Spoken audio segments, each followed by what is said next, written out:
In a landmark ruling, the Supreme Court today legalized abortions. The majority in cases from Texas and Georgia said that the decision to end a pregnancy during the first 3 months belongs to the woman and her doctor, not the government. To my mind, it was the Supreme Court's Roe v. Wade decision in 1973 that sent U.S. politics into a destructive polarization. That won't change until the political consequences of the Roe decision are resolved.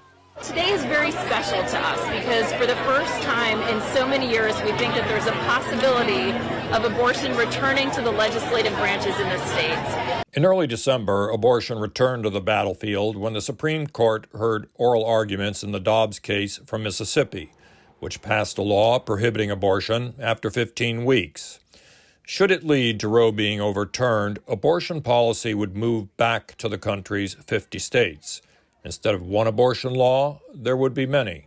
If the Supreme Court does damage to Roe, we estimate that 26 other states will begin to deteriorate abortion access for their residents in their states. Our body, our choice! But let's not delude ourselves that the Mississippi Dobbs case is only about abortion.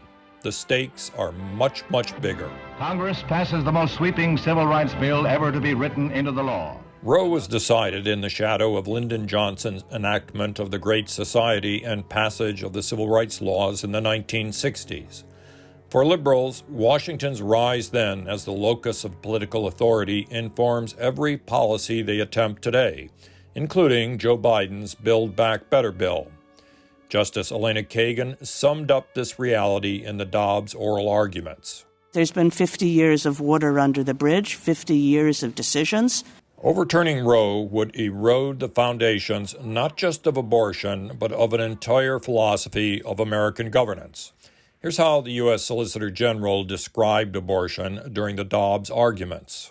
The court correctly recognized that this is a fundamental right of women, and the nature of fundamental rights is that it's not left up to state legislatures to decide whether to honor them or not. Hands off our babies! But overturning Roe would put back into debate the role of the states, not only for this fundamental right, but also, to pick a few subjects at random, vaccination mandates, school curriculums, and climate mandates on the use and production of energy. Abortion restrictions are racist. They directly impact people of color, Black, brown, indigenous people, people with disabilities, people who are trying to make ends meet, and everyone in between.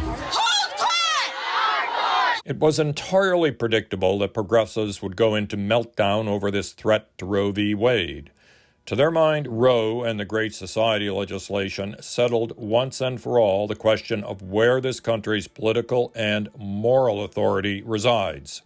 That would be Washington. The center instructs, the population follows. I do believe from this moment, from this crisis, we have an opportunity not just to rebuild the economy, but to transform it. Democrats are panicking over the Build Back Better bill because they know that if it doesn't pass, the central authority put in place 50 years ago could be vulnerable. Addressing abortion in the Dobbs oral arguments, Justice Sotomayor aptly summarized the liberal idea of how the United States works. Such an entrenched set of expectations in our society that this is what the court decided, this is what we will follow. In other words, once expectations are assumed, then nothing can change.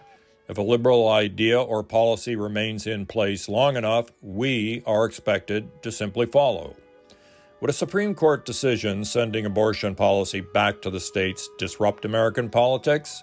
Yes, though its effect on abortion itself is likely less than the apocalypse the left purports.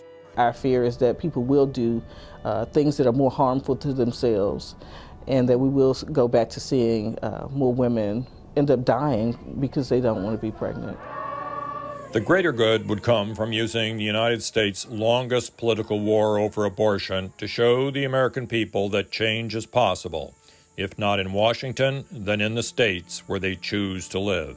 Overturning Roe v. Wade does not ban abortion nationwide. Rather, it'll return the powers back to the states.